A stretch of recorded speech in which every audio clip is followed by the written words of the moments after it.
Okay, so let me start with motivations. I mean, line processes or hyperplane random processes are very important in many applications.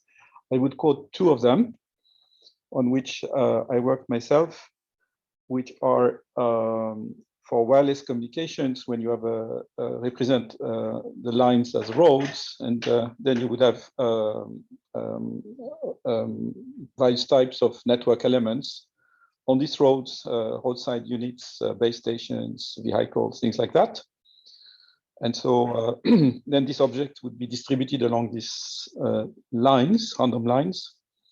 And so it's very useful in vehicular network analysis. And the second one, so that's in 2D typically, or 3D possibly, but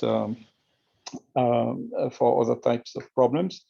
And the second one is in much higher dimension. So it's why I might probably not today, but another time discuss hyperplane processes. And it's very important in data science.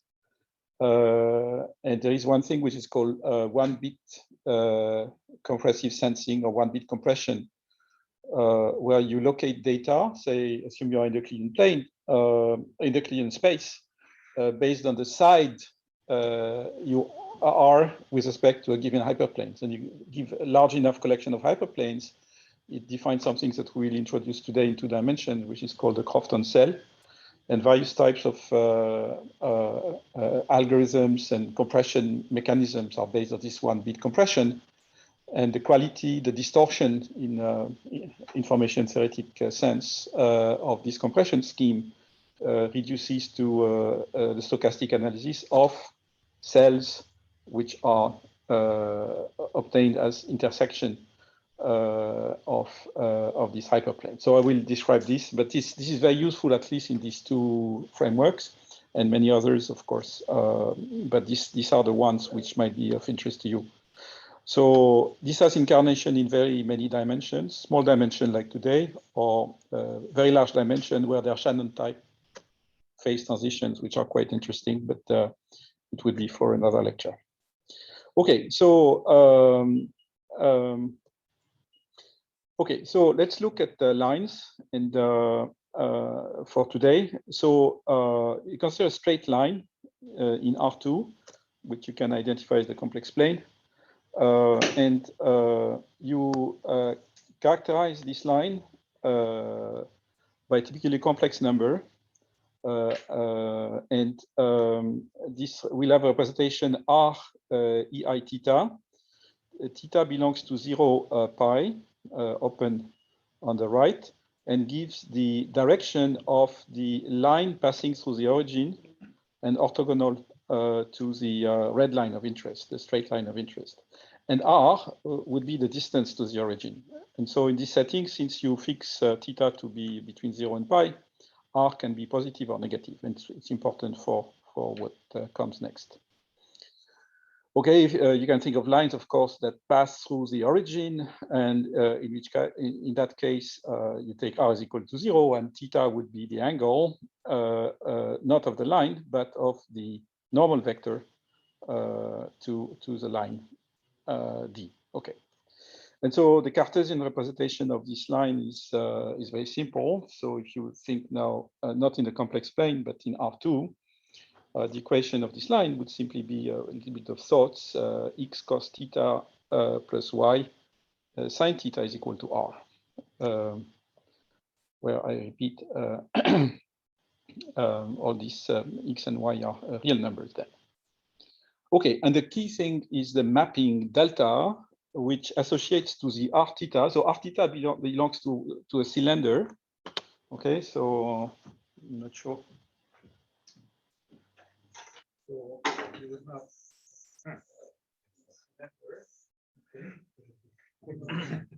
sorry, you can't see here. Okay. Yes, but okay. Let me draw things here, right? But yes, try to do this one here, and I'm going to find a solution for the whiteboard. Okay. Let me postpone the picture. But this delta is a mapping from the cylinder. It's a long cylinder, so all of R, and the angular part is from 0 to pi, and you map these points of the cylinder to lines with the Cartesian equation which I just mentioned. Okay, so right, so perhaps I can just do it here, right? Something like this. Yeah, so don't worry. Okay, this would be okay. Right. Okay.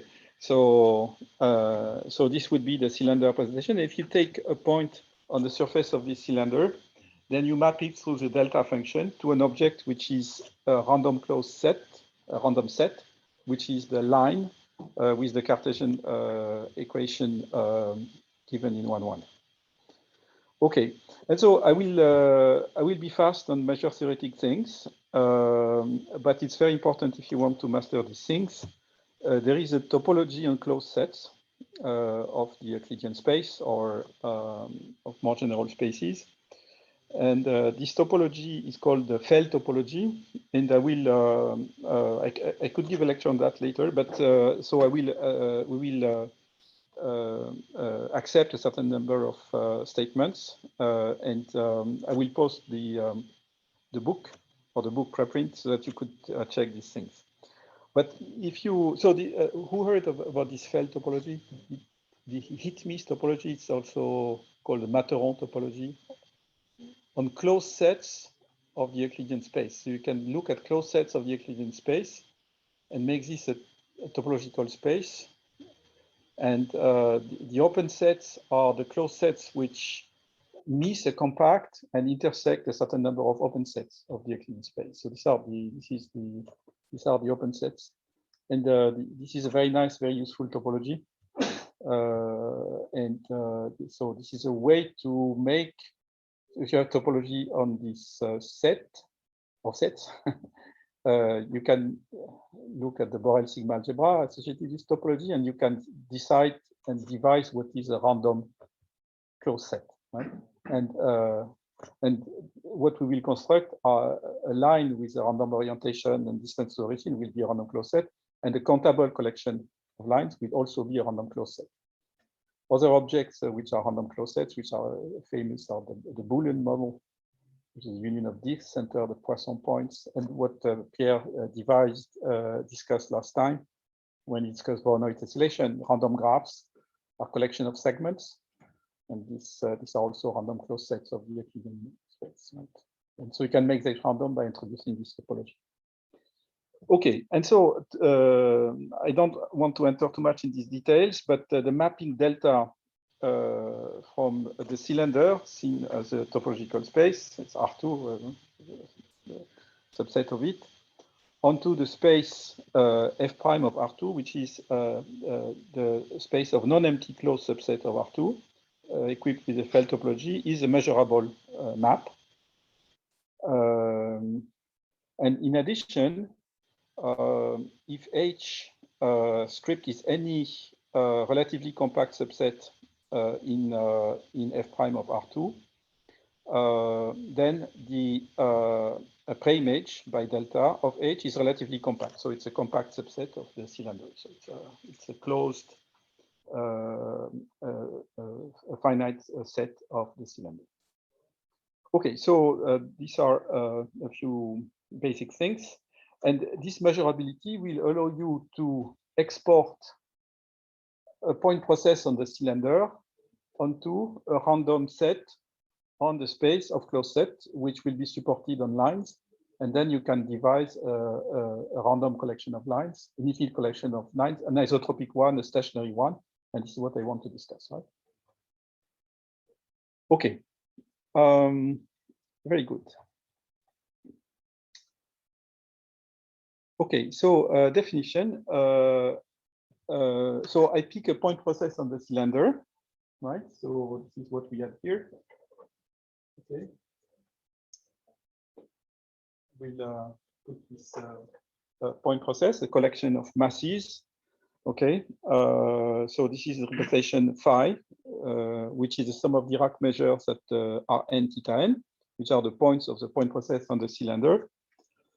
And if I look at the image of that by delta, I find what is called a point process on the set of closed sets of R2, non-empty closed sets of R2, which is the collection of Dirac measures at lines, infinite lines. Delta is the map that I defined, this measurable map of Rn theta. Okay, so each of these objects. So I go to R2, okay, and this guy is a line, this guy will be another line, and so forth, and I get a countable collection of lines of the Euclidean plane through this transformation, right? Okay, and this point process on the set of closed sets, which are is concentrated on the set of straight lines, and it's called the line process with underlying point process on the cylinder phi. Okay, so there are two objects, phi and phi delta, and in a sense there are two equivalent representations of the same thing, but one is a very simple object that everybody masters. This one you need to know some topology and to understand really how to manipulate it. And you can always come back to this one to understand what is meant. And we shall see that, for instance, when we will produce a Poisson point process on this cylinder, we will get a Poisson line process, which is a Poisson point process on the set of closed sets of R2, whose intensity measure is concentrated on lines. Okay, so this is the sort of setting. Okay.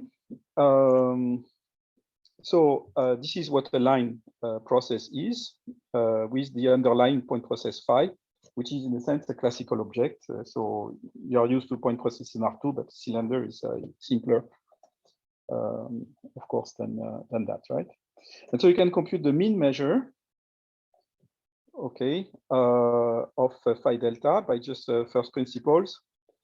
So let's call Fk the set of closed sets of R2 that hit the compact K of R2. K is a compact of R2. And so what is the intensity measure of this point process phi delta, which I recall you lives on the set of point processes on the set of closed sets, on the set of lines. So by definition, it's the the push forward of the intensity measure of M phi by delta on set Fk, which is also, by definition, you integrate with respect to the intensity measure of the point process on the cylinder. Let's call it M phi of dr d theta. It's the intensity measure. And you have to integrate the indicator function that the line r theta intersects Fk, that is the indicator function that r theta is in delta minus 1 of Fk, and by definition, so you see what the you spell out what Fk is. This is the set of r theta such that delta of r theta intersects the compact K. So you pick a compact of R2 and you check those lines which hit this compact, right? And so, and if you integrate this function with respect to the intensity measure of the point process on the cylinder, you get the intensity measure in this space of random lines. Okay, so this is the sort of measure theoretic basis. But the key thing to keep in mind, assume you don't want to enter into these topological matters, is that you can devise from a point process on a cylinder a point process on lines, which is the sum of delta on lines. And this, because this one can be random, then the image here is a random object, and you can manipulate. Okay, so stationarity now. You would like that this stationary process of lines be stationary, right? And so let's see what it means on the mother point process on the cylinder, right? Okay, so for that, you have to understand what translations in R2 mean on the cylinder. Okay, so, and this is the picture. You take the translation you represent by U. Okay, so it's a vector of R2, and you represent again this U as complex number, rho EI5. Okay. So you take this, and you look at how the line r theta, or the point r theta on the cylinder, is mapped by, if you apply this translation is on R2, right? So on R2, take a line, you take a point, okay, you shift each point according to this phi rho translation. And what you get is a new line which has the same orientation, so the angle will not be changed with respect to the normal will not be changed with respect to the origin, right? The line which is orthogonal to delta and passes through the origin will still have angle theta. But what you get is a new distance to the origin, which by a little bit of trigonometry, I mean elementary, you find to be r, the initial distance, plus rho cos phi minus theta. So phi is the translation angle, rho the distance. So distance, you have to be careful because it's a real number, either positive or negative, because you have chosen the angle to be 0 pi. And so that's how it works, right? Okay, and so it's called a cylinder shear, this type of transformation. C'est un cisaillement du cylindre, terme technique. Okay, and therefore a line process is stationary if and only if the distribution of the points on the cylinder is invariant by cylinder shears, by this type of. Okay. And so the general, and I will give some ideas about it. This is in this proportion. The general result is that typically, if you have an intensity measure, you take a measure on take any measure, right, on the cylinder. So it has a representation a g of dr d theta, right? And so if this measure factorizes as Lebesgue measure in the r direction times g d theta, where g is a finite measure on 0 pi, then this object, any measure of this type, is invariant by shears. And conversely,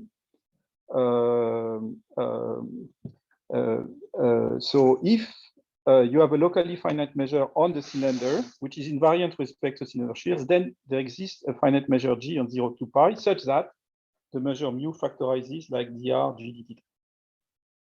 So it's if and only, right? So stationarity, namely, what is stationarity? So is the fact that the distribution of this sum of Dirac at lines is left invariant when I shift everything by this u, which is rho EI5, right?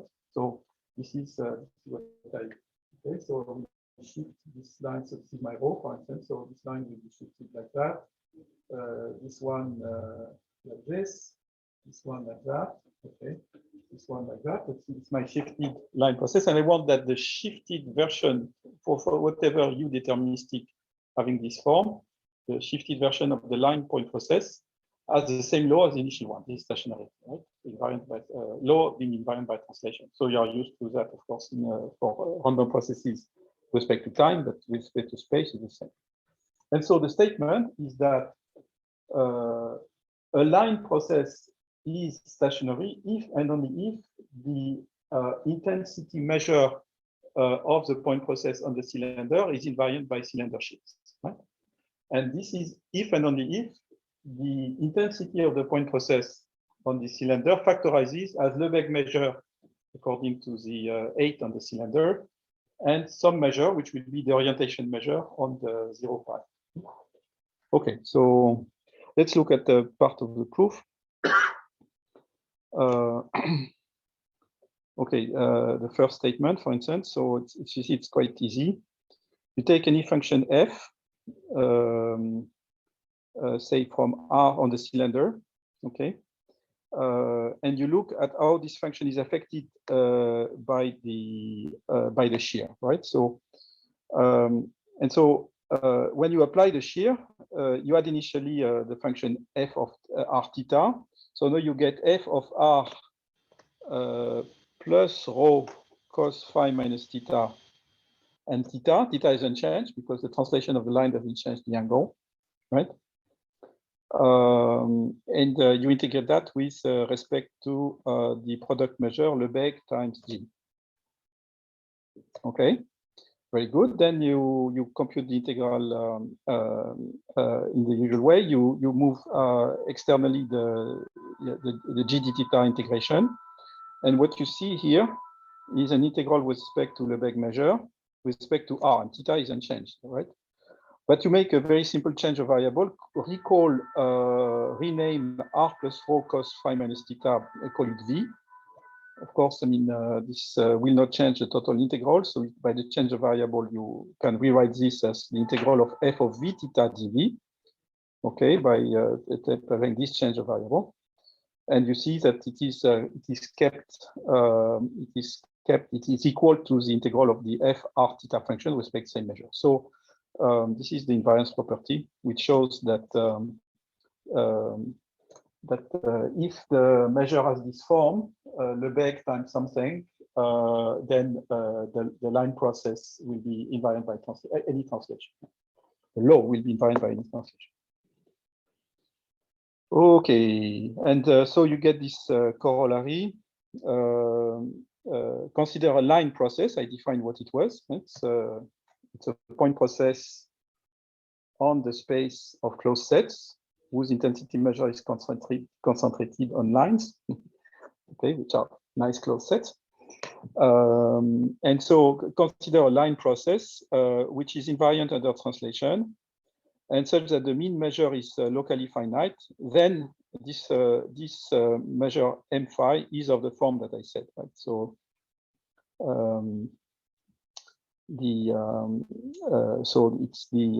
it's obtained by pushing forward a law of the form g d theta times dr to the space of to the space of closed sets.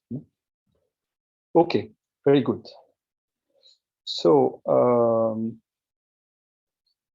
okay, and so let's be concrete. So it's a bit general now, but let me devise now a Poisson line process, which is a fantastic object. You can make, you know that you can make Poisson everything, right? Any point process on a Polish space you can define on very general spaces, right? Poisson point processes. So it is, of course, it belongs to this class. And so if phi, what I call the mother point process, is Poisson with intensity measure, so let's even be more general. If phi is Poisson on the cylinder, then I map through delta this point process into a countable collection of lines. And the main result is that this countable collection of lines, seen as here, phi delta now as a collection of Dirac at lines, is Poisson on the space f prime of R2 of closed subsets, non-empty closed subsets of R2, with intensity measure given by the formula which I presented, right? So this formula here, right? And often, I mean, as you know, I mean, the intensity measure, it's enough to measure it on compact subsets, and actually, it's enough to measure it on sets of the form F it K, namely the set of closed sets which intersect the compact set K of R2. So that's a way it's enough to measure to evaluate intensity measures on subsets. Okay. Very good. So we have defined. Okay. So as you know, I mean, you take it's a very general result. You take a Poisson point process on a space and you transport it by a deterministic map. This is delta into a new space. And so it's called the displacement theorem. It was a seen initially for, say, translation of a Poisson point process with random displacements, like in information theory. What you get is a new Poisson point process. But now your delta map maps the cylinder onto a collection of lines, right?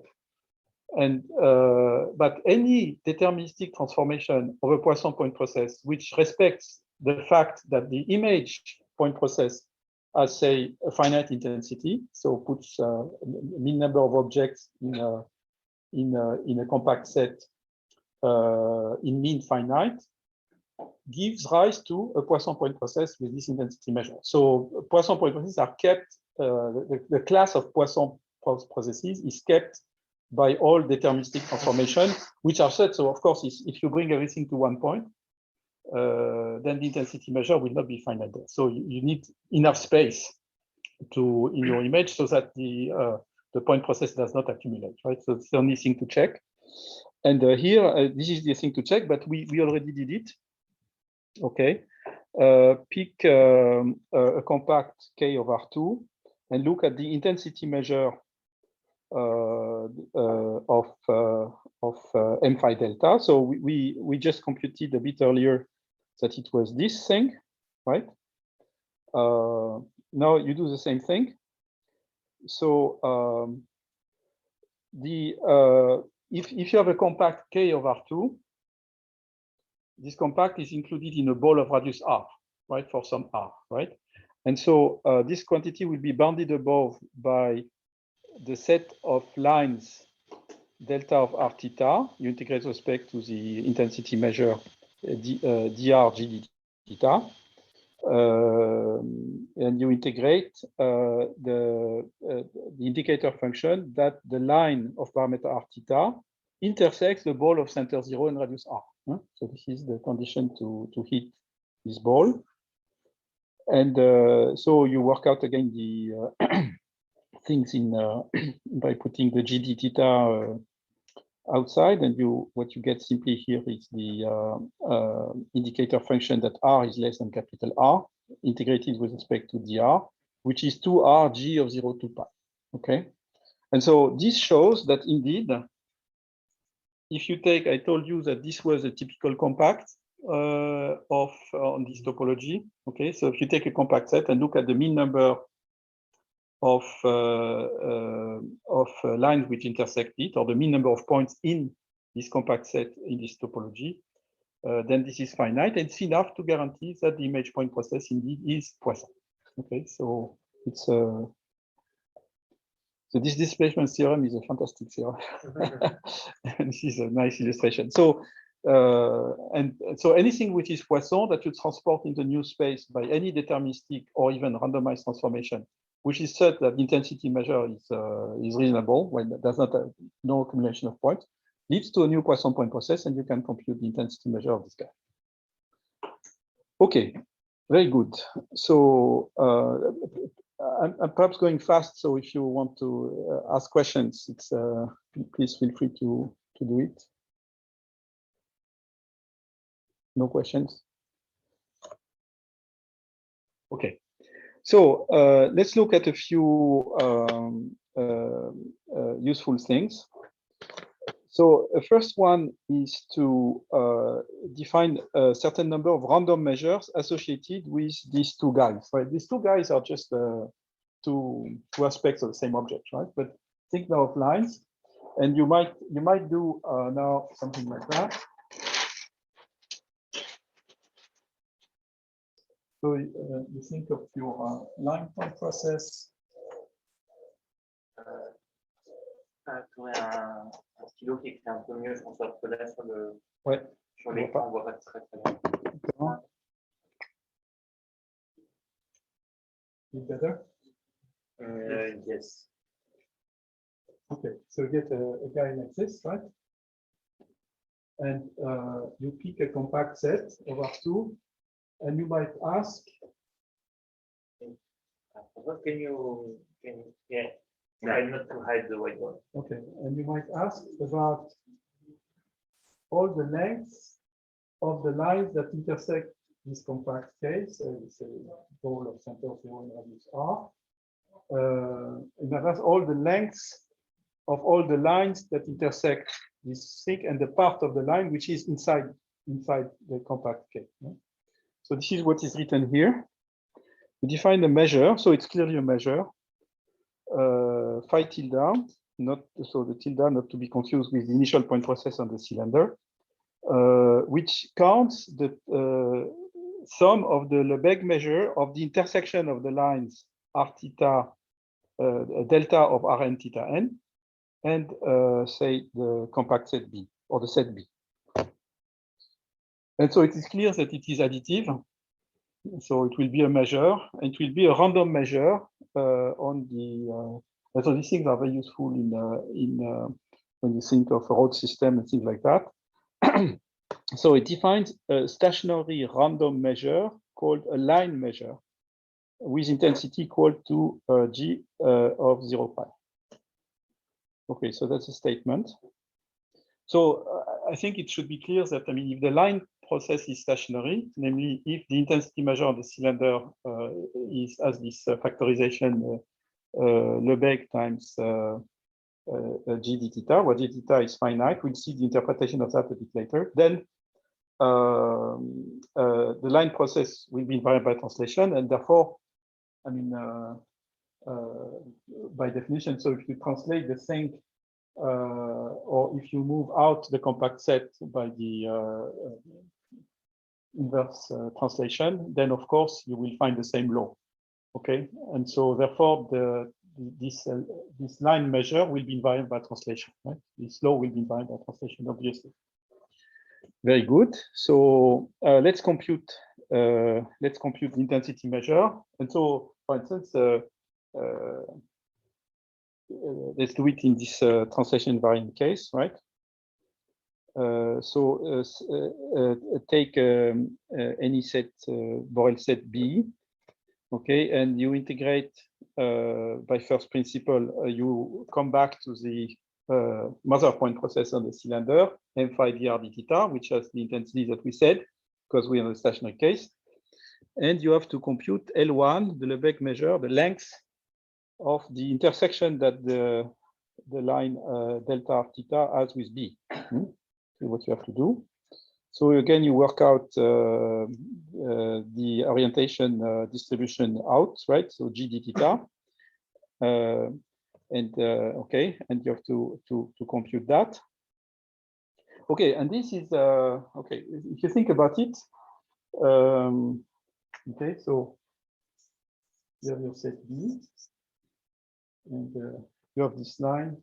Okay. That's the theta. Oh, theta is in 0 pi, sorry.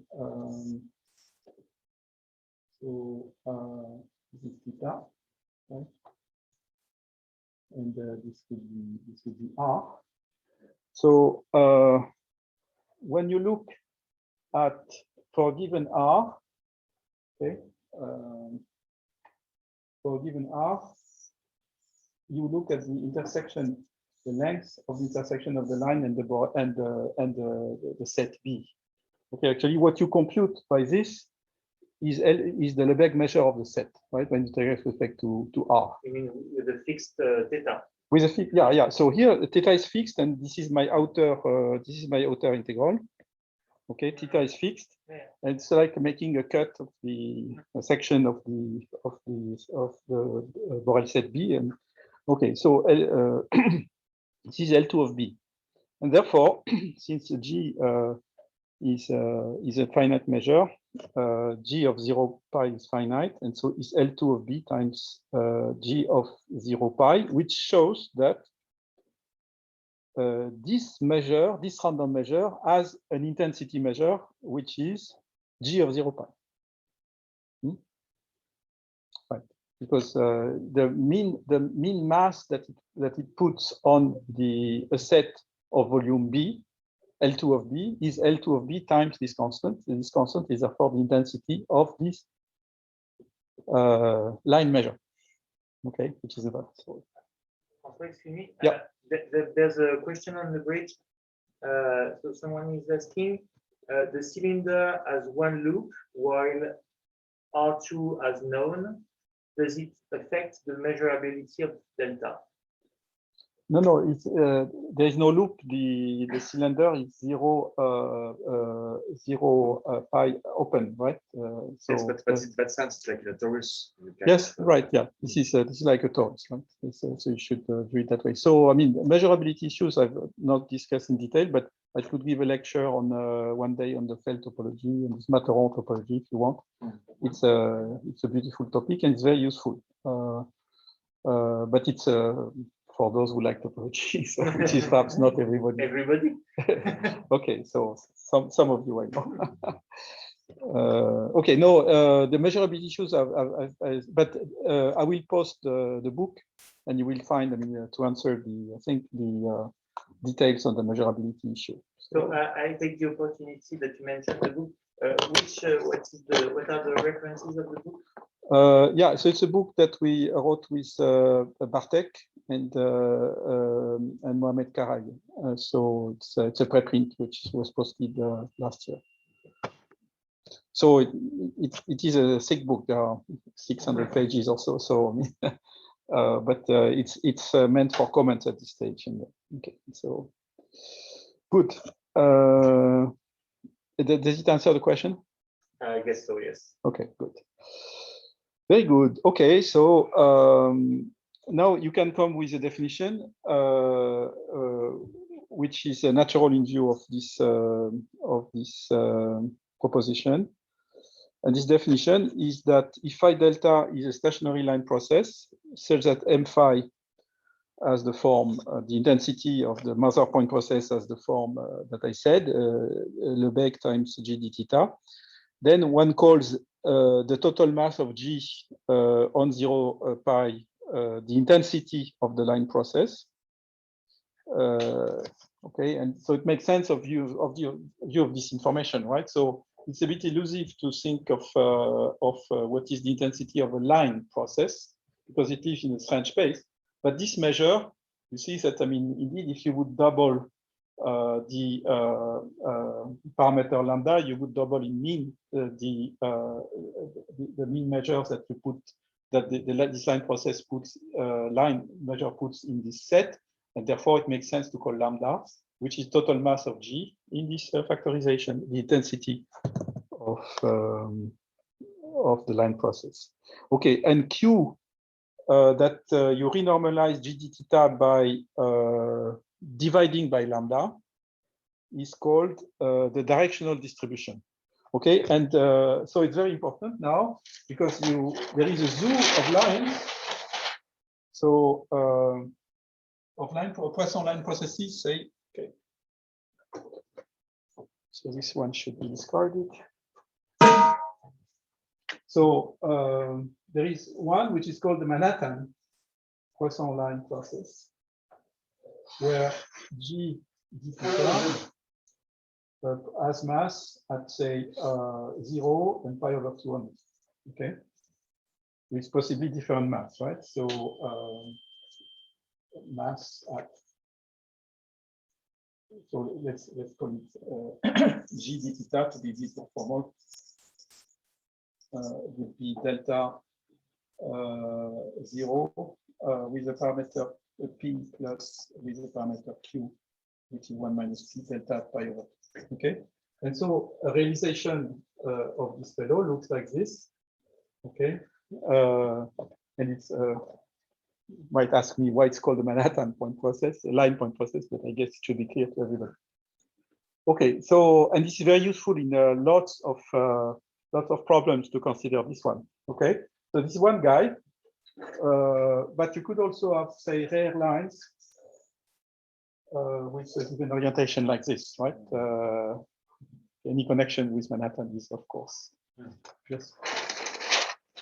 And you have another one, which is very important, which when the g d theta is simply q d theta is the uniform measure on 0 pi. This is called the isotropic Poisson line process. There is no privileged orientation, and it's very useful in many problems.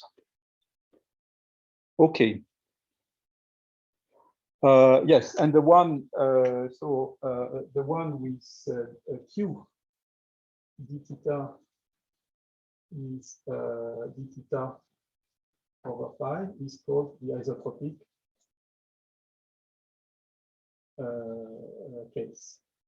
And so it can be isotropic and Poisson, it can be isotropic and not be Poisson. So there are lots of cases. So the theory here goes more general. Of course, the Poisson is the computable one. Okay, so that's one thing. Now, I said there were several interesting things of defining measures from a Poisson or from a line process. Here is another one which is absolutely central in wireless communication, mobile communication. So let's go to the illustration of the isotropic. It's a fellow like this, right? Okay. And now I will need another color. So we do it like this. We take a line, call it V, and I look at this thing. Okay, the intersection of this line and all the lines of the, say, Poisson isotropic point process. And so it's very important for all tessellations. I mean, together with Sergei Zhuyev, we computed the case when you have a tessellation, which is the Voronoi tessellation, which was introduced by Pierre, the intersection of the Voronoi tessellation and the random line.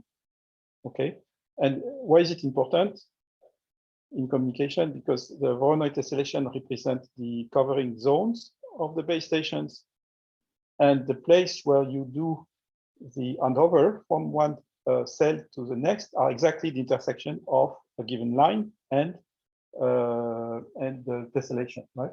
And here you have an object which is also a tessellation, and this point process is very important in many applications, right? So let me describe now this point process. So this is proposition 10. Okay, let phi delta, sorry, be a stationary line process, not a Poisson, on R2 with intensity lambda. Now you know what intensity is, right? So because of what I described, and directional distribution Q. And everything can be represented in this setting, right?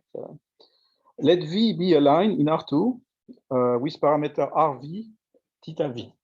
And so since I'm not in the isotropic case, the line with which I observe the process, of course, will matter in the statistics of the intersection, right? Okay, and I define phi V, which is the point process on V. So V is a line, so it will be a linear point process, counting the intersection with the phi delta, which is the countable collection of lines. Right, so this is depicted here, right? So this is point process, and it lives on this line V. Okay. Then proposition. So phi V is a stationary point process on V. If the mother point process is preserved shears, right, cylinder shears, or if the line point process is stationary. So you can move this line, translate it, whatever, but keeping the orientation of V, theta V constant, you can shift everything. And the law of this point process will be preserved. And this point process, in particular, will be stationary on V, which is the translation along the V direction. Okay, and lambda V has intensity given by this formula. So we'll prove that. Lambda times the integral of the absolute value of sine theta V minus theta integrated with respect to the Q distribution, the angular distribution of the lines. If the mother point process or phi delta, which is the same as Poisson, so is this fellow, it will be a Poisson point process, phi V. And if phi delta is isotropic, then lambda V is simply 2 lambda over pi. Okay. So this is all these things are linked to this before middle stuff, right? So you find pi everywhere. So it's yet another incarnation of it. Okay. Very good. Okay, so proof. So what do I say first? Ah, okay. First,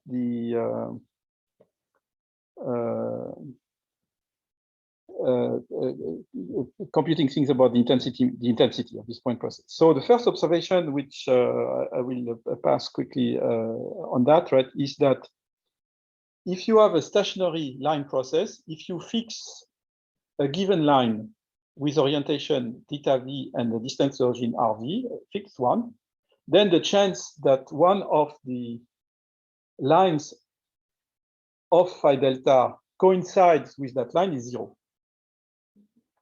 Okay, so it should be clear, right, intuitively. And so actually, the reason is that you have Lebesgue measure in the r direction floating, right? So even though, assume you are in a Manhattan case, you could have, of course, many lines. If you pick a horizontal line, there are many lines which are horizontal in phi delta.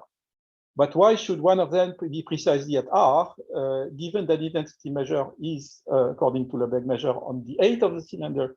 This happens with probability 0, right? So this is what this thing says, right? So it's not difficult, right? So there is a little bit of measure theory to prove that, but it's okay. Therefore,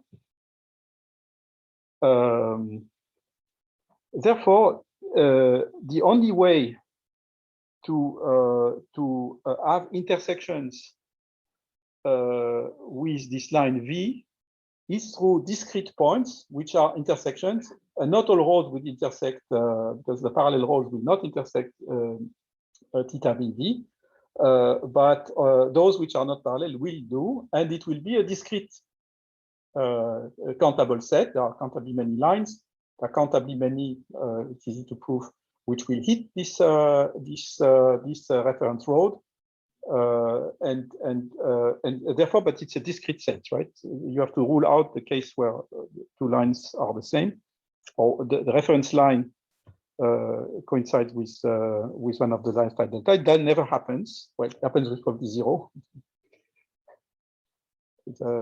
Okay, and therefore phi v has this representation, right? Because of this observation that I just made, phi v, you count for all the Rn theta n, which are the atoms on the mother point process, those which lead to lines which intersect V. V now is a line, not a compact. And then you put a point at the intersection. And this, of course, I mean, two lines intersect at one, which have different orientations, intersect at most one point. So this will be isolated, right? So, and then you put a mass at the intersection of delta and V. Right, okay. And so then you do a little bit of easy manipulations.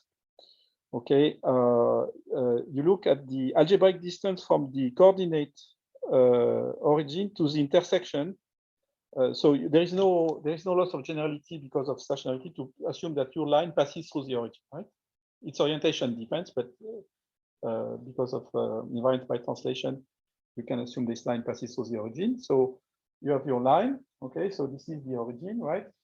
So it's not an intersection point, right? And so you will look for all lines which hit that reference line, the parametrization based on Rn theta n of the intersection point of the line in question and the reference line, right? And so again, this is easy basic geometry. So if you call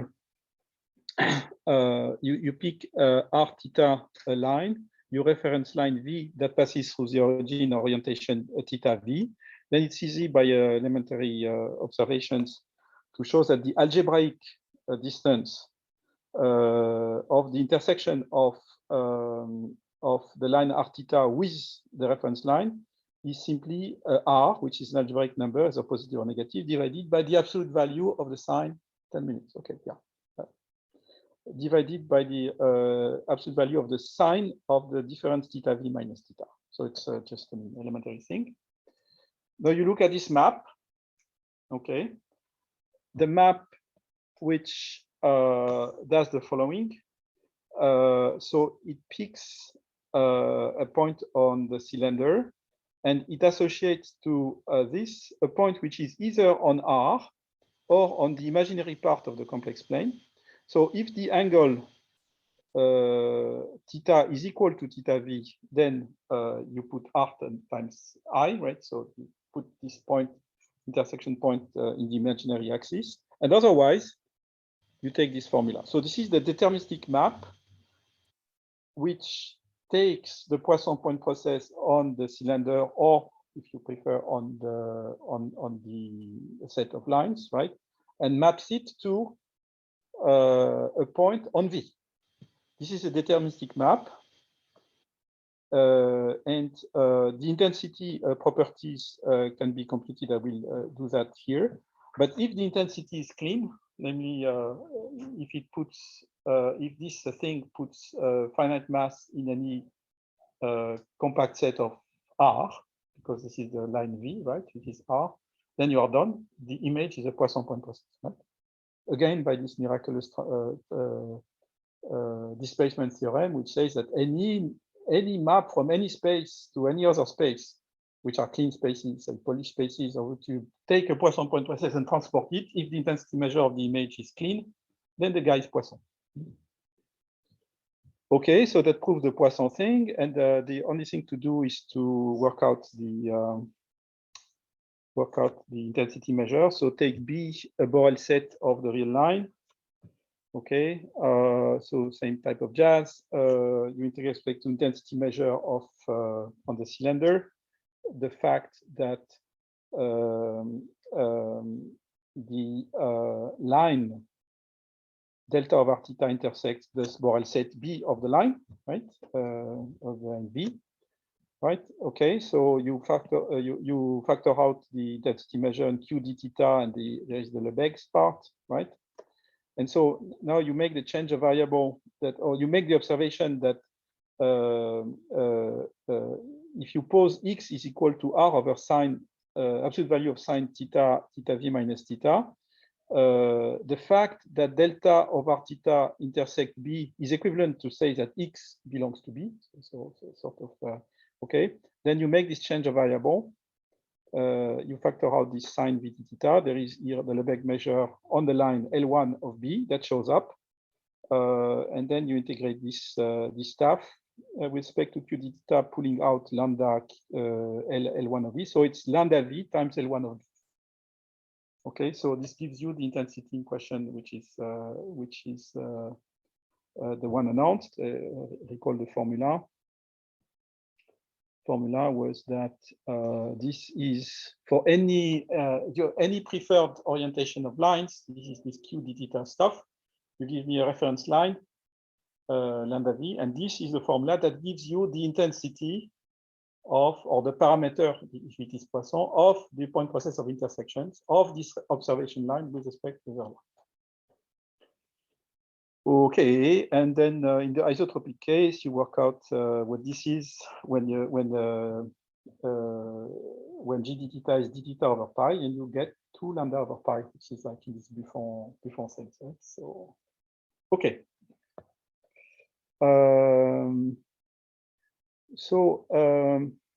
I think I wanted to go to tessellations. Let me show the tessellations and perhaps discuss that another time, because I want to. Okay, so you see this picture, right? Okay. So it is called the Crofton tessellation, and so it's very important, as I said, in data science because of this 1-bit compression, right? So it goes like this: if you are in 2D, you define. I wanted to have the core of the lecture on that, so I will not have enough time. But so you have the lines, okay? This is an isotropic line process, say Poisson, if you want, right? And you see, if you look at, there are lots of interesting objects which are called cells, which are convex sets whose boundaries are the convex compact set, whose boundaries are the lines in question. So this is an example of such a convex set. This is another example. So perhaps I should go here. This is another example of Crofton cell, right? And so this would be if you would be in a city and would have this road system which is isotropic. in the Manhattan case, you would have random rectangles only. Here you have polytopes, polygons, and these random polygons are called Crofton sets, right? And so they are essential because, for instance, when you have roadside units on the roads, right? Okay, and what happens inside is, for instance, you can build trees which would go to the roadside units, right? For instance, right? So then these trees, they live in this cell, right? So this would be an example of what you call a drainage network, where you bring data from IoT data from inside this region, and then on roadside units, vehicles passing by and collecting this data. So these cells are very essential in this setting, but they are much more in data science. Now you have to, and in data science, you move from 2D to very high dimension. Okay, and you have this fantastic object, which is the Crofton cell in high dimension. You have hyperplanes, okay, with random rotations, isotropic, and you look at this region. These cells, they form a collection of cells. There is a typical cell. There is a cell containing data 0, which is biased. And these cells, you want to measure their volume, their diameter. And this is exactly the notion of distortion in compression, right? And so a cell is characterized by a sequence of bits. I am left of this guy, right of that guy. So it's 1-bit compression. And the compression, the quality of the compression is linked to the density of hyperplanes, right? So and there are Shannon type thresholds to locate where the volume of this object's typical cell goes to 0, where the volume of the cell that contains data 0 tends to 0, when the diameter tends to 0. And so there is a Shannon type threshold, deterministic threshold for the isotropic case in each case, for each type of separation mechanism or definition. And so this is a very beautiful theory, and I could describe that one day. So, but it's and what I wanted to do is to cover basic properties of these cells, but I will have not enough time. Okay, thank you very much, François.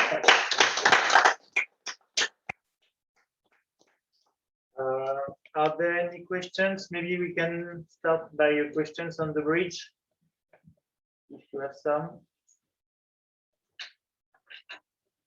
Raise your hand or raise your voice, or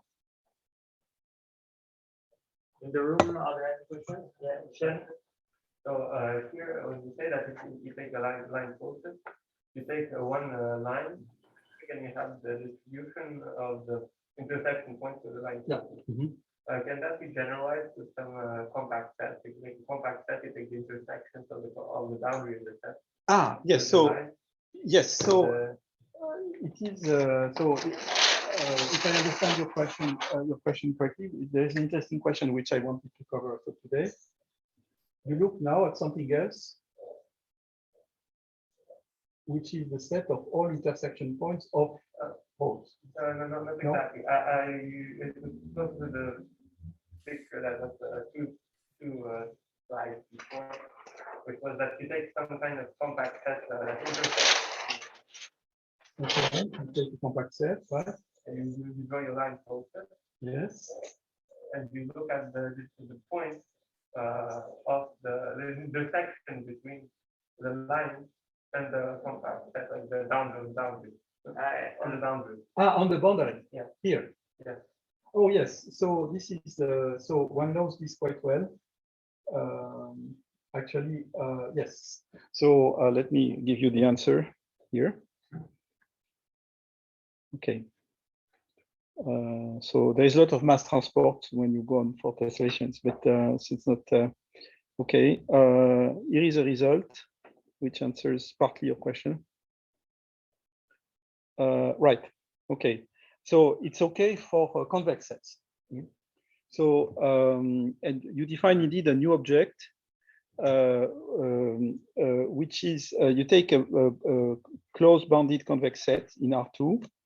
Okay, and you call YB the number of distinct lines of phi delta which intersect B. So if the set is convex, every line will intersect exactly twice. Okay, and if the line post-process is isotropic, but there are extensions, then the expectation of the number of lines that intersect, they need twice the number of points that you ask for, as for a mean value lambda perimeter of B, which is well defined for convex sets, divided by pi. Okay, and this is a beautiful argument to get that. What you do is that you start with saying that any convex set you can approximate by as a limit of polygonal convex shape. Every polygon is a collection of lines, and then you use the theorem that I just mentioned of the intersections of the lines with these small segments, and the isotropy to find this formula. I mean, it's very natural, right? And so, of course, I mean, this will not be an isotropic point process, stationary point process, because if you have said, but when you're interested in these questions, there is a full understanding of this question. And of the other one, which is very important, so which is now this point process. This point process of intersection. And this one is not Poisson, of course. You see very quickly, because I mean, there will be points on a given line, right? So this one is very much studied, it's very important. So of course, in higher dimension, I mean, hyperplanes of, again, intersections which are not vertices, but which are hyperplanes themselves. And so there is a much deeper theory in a higher dimension. But all these questions are very important and well understood. Other questions in the room? I have a question. Yes. Hello. Is there a difference between the way to compute things with lines that are bidirections null or lines that are in one direction that are oriented?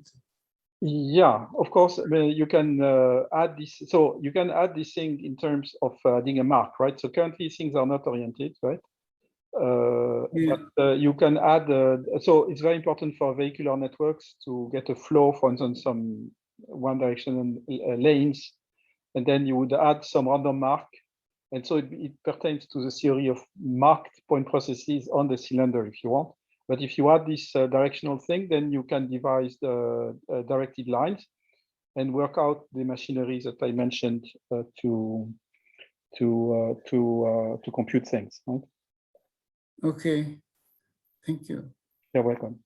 Bonjour, Ethan. Bonjour, François. For directed line, can't you just say that you accept theta to be in 0 to pi and yeah, essentially, yes. That's another way, right? Mm-hmm. Other questions? So maybe I have a bit naive and general question. It's very often that we use Poisson processes because it's mathematically convenient, as you have said.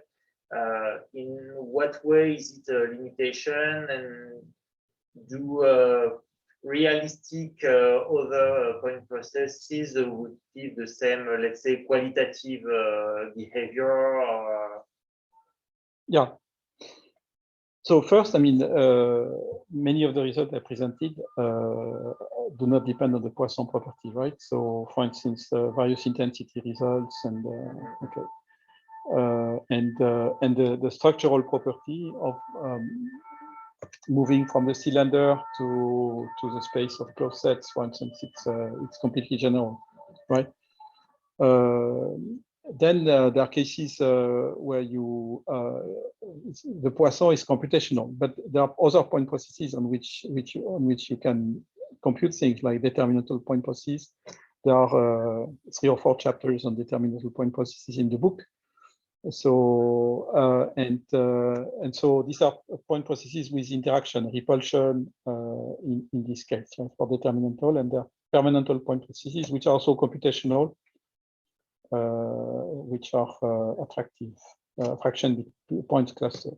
So, I mean, if you want to, but there is the complexity to compute things is much higher, but there are parametric models which are computable So you need to go to some Hilbert space techniques because it's much more complex to manipulate these objects. But this is well understood. This was there are dozens of books on this topic to have point process with interaction. But the Poisson is.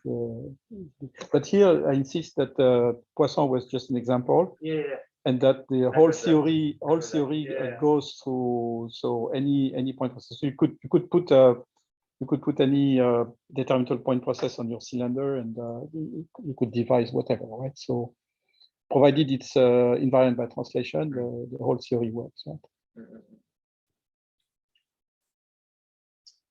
Are there still other questions? In the room, on the bridge. I have a question. No, go ahead, Ethan. When you consider stationary line process, you consider it on R square, it is stationary.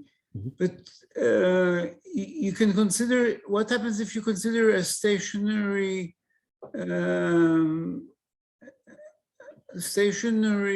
angle. Then the line will the further away a line is from the origin, then the more the less dense this area will be. So the lines will become further away from each other as you get further away from the origin. Mm-hmm.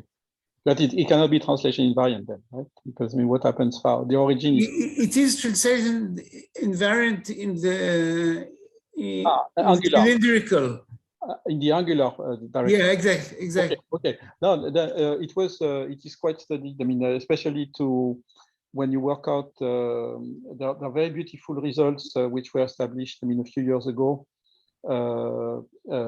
by colleagues in Germany and in Russia to devise classes of point processes which have exactly this property, right? So some angular invariance, but something happens when you go in the distance with less and less lines, right? So it's very important to assess the properties of the Crofton cell in high dimension. So I could send references. This is crucial in the asymptotic Shannon type analysis of 1-bit compression, for instance. I mean, this type of analysis.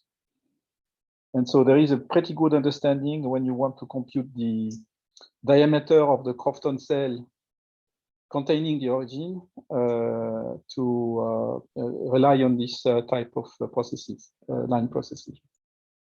So, can you send these references? The relation with Shannon is very interesting. I don't see. Sorry? I don't see directly the relation with Shannon. Okay. With Shannon, so I'm interested to see that. This is about the phase transition that give, for instance, that the volume of the Crofton cell goes to 0 or not. When you go to high dimension, right? So it's like in Shannon theory, because I mean dimension has to go to infinity, like the block length has to go to infinity to get a deterministic phase transition, and so the same happens here for this 1-bit compression. Okay, thank you. Welcome.